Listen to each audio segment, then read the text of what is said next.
What's going on, veterans, military service members, transitioning service members? Thank you for tuning in to another episode of the Off the Battlefield podcast presented by Veterans Claim Servants. Thank you for tuning in. Thank you for your service to our country. Make sure that you like, subscribe, comment, hit that notification bell. Share this out with someone that can use this information. We are veterans serving veterans. We want you to be in the best position to win your claim, to get the help, benefit, education, and resources that you need because you served and you deserve, my friends. Today, I want to get right into it. We are going to be talking about the 5 worst states for military retirees and transitioning service members as well. So, without further ado, military families are accustomed to moving, right? All the time, PCSing, ETSing, coming in the military and all that. But when it comes time to retire or transition out of service, it can be difficult to decide where to put down your roots. So, for an example, veterans must consider state tax policies on military benefits, along with the relative friendliness of different job markets and other socioeconomic factors when choosing a state, right, in which to settle down.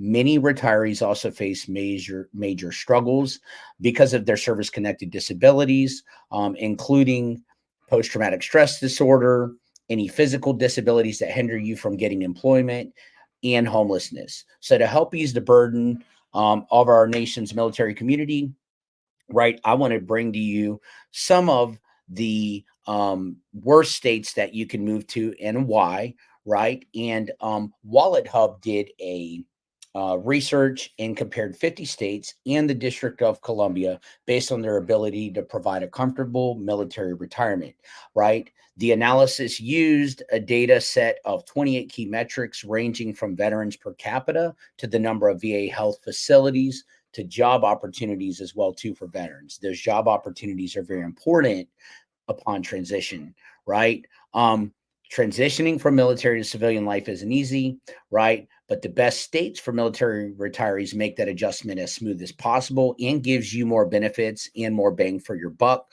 which is very important, especially with the state that the economy is in 2024 and as of the filming of this video. In addition to providing the conditions necessary for our veterans to thrive financially, I want to just say that you need to make sure that you listen to this resource and listen to the states that are not the best for you, okay, to probably live in, right, and why. Transitioning out can be challenging. Many things will be different. Many decisions must be made between you and your family if you are married. And one of those decisions must be made: where will I live?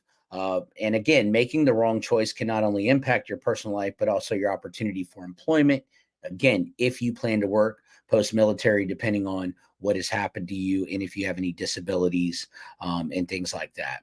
Some of the huge things that I look at are economic environment, quality of life, and healthcare. Okay. So, economic environment is whether they tax military pensions, their overall tax friendliness, a comparison of job opportunities for veterans in 2024 versus 2023, and job growth, right? How about your quality of life? The number of VA benefits, administration facilities per number of veterans, the number of homeless veterans, and the quality of the public university system as well too, right? So for future opportunities for GI Bill opportunities, et cetera. And then healthcare. How many VA healthcare facilities or facilities are there per number of veterans? The quality of VA hospitals, the physicians and mental health counselors per capita as well too is very important because you may need some treatment and then you aren't able to get seen for 6 or 7 months, and that may not be what you need. Okay, so here are 5 states to avoid, and this, according to the research, I am going to go off of this, right? I've done some research and homework on this, and I really hope that this helps you. So the number 1 state to avoid is Oregon, right? Right. The reason the state came in, right, as the worst was it taxes military retirement as regular income. So if you're retired, you get taxed your military retirement as regular income. I've never understood that. if you serve this country and you are saying, hey, I'm willing to risk my life and sacrifice everything, and you do 20 years, or you have a medical retirement because your disability or injury was so severe that you go before an MEB and a PEB, why in the world are we being taxed? I don't get it. I don't agree with it. I really hope that, that the Senate and all that stuff in Congress changes this stuff. I really hope that Congress says, hey, we want to do something different with this, because I don't think it should be taxed. Gosh, there's already enough taxes being paid and they continue to go up across the United States. Plus, with a relatively high state income tax, so you've got the state income tax as well too. Retirees get hit hard on taxes, as that's something that we need more taxes. Another reason is Oregon has a high cost of living, right? Especially in the larger cities like Portland, Salem. This has led to Oregon having a high percentage of homeless veterans due to the high cost of housing and lack of economic opportunity. The VA healthcare is centered in the bigger cities, so it is more challenging for military veterans to get healthcare in the rural areas. I haven't spent a lot of time in Oregon, but there's a lot of rural areas in Oregon. So it's very, very tough. And if you need to get that help, then it seems like a lot of the veterans go to Portland, or they go to Salem, or any of the bigger cities, but really Portland too. And it's got a homeless problem there. So number two worst state, right? We're going to head down to the Southwest, to New Mexico, right? Again, that's based off of economic environment, quality of life, and healthcare. Okay. So coming in, second worst state for veterans and retirees to live is New Mexico. The economic environment in New Mexico is poor overall due to the low median income of the state. Plus, it has a larger than normal crime rate, right, in cities like Albuquerque and Santa Fe, which drops its quality of life rating. And to top it off, its healthcare is towards the bottom of the barrel due to the fact that its main VA medical center is in Albuquerque and responsible for the care of around 58,000 patients. And there's high turnover as well too, because people get burnt out, right? So it's like everybody's coming to Albuquerque. That's tough. That's not good if you don't have many options of where to go get healthcare from, right? You may be sitting on a wait list when you need to get help. Or you may be coming out of pocket. And we know that medical bills, if you can't afford to go outside of the VA healthcare centers due to your service connected disabilities, or maybe you don't have insurance covering down, or you're not a retired military and don't have your TRICARE, it could become very costly for you. So not only is this a large patient load, but the fact that it is ranked as one of the worst healthcare facilities in the country only adds to the misery of living in this state as well too. The next state is number three, right? Vermont, right? So I'm going to take you up north to Vermont. Again, base that off of economic environment, quality of life, and healthcare. One reason Vermont is ranked third worst is it has the highest veteran and military personnel suicide rate in the nation. The weather probably has something to do with that as well too. It stays cold a lot, and the weather is not exactly the best. It is 88.7% higher than the national average. This is due in part to having poor quality of healthcare for veterans as well.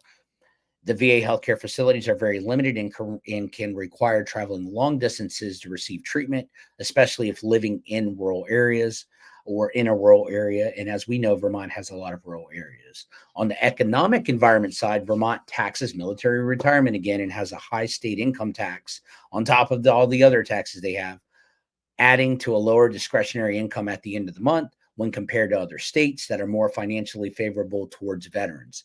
And the harsh winter of the Northeast reduces its quality of life rating, right? You got to be indoor more, which leads to more isolation, depression, suicidal ideation, suicides, unfortunately. If you are battling with suicide or anything like that, make sure you call the helpline. So that is why Vermont is number three, and it comes in at the bottom of this list as well too at number three, because just the economic, the quality of life, and the healthcare, right? The next two are going to be Colorado, right? You have state income tax, right? It is a pretty rural area. It's spread out as well too. Same thing with the VA healthcare facilities. Now you do have Fort Carson, Colorado Springs. You do have Denver and things like that, but it's a high cost of living as well too. And then plus job opportunities. Yes, there's a lot of military bases, but there's a lot of competition as well too. So you guys got to think about that. And then the next state is going to be Iowa at number 5, right? And again, you have long winters, you have some higher than average suicide rates, not a strong economy, a lot of rural areas, and lack of VA healthcare and facilities as well too in Iowa. And it was on the edge with me between Iowa and California. California as well too is just super high cost of living, super high on homelessness, super high on taxes, state taxes, all of that stuff. So if it was a toss up, but I feel like California has a little bit more economic opportunities and job opportunities than Iowa does. So that's why Iowa comes in at number 5 on my list. And that rounds up with California going to number 6. Right, and then proceeding would be Mississippi, Washington, Nevada, and the District of Columbia. So the top 5 that we just discussed again are number 1, Oregon, number 2, New Mexico, number 3, Vermont, number 4, Colorado, number 5, Iowa, and a run for its money was California. So those are the top 5 worst states for transitioning service members, military members who are transitioning to live at in 2024. Great states to live in are Florida, South Carolina, Texas, no state income taxes, great income benefits, great educational opportunities for you and your family.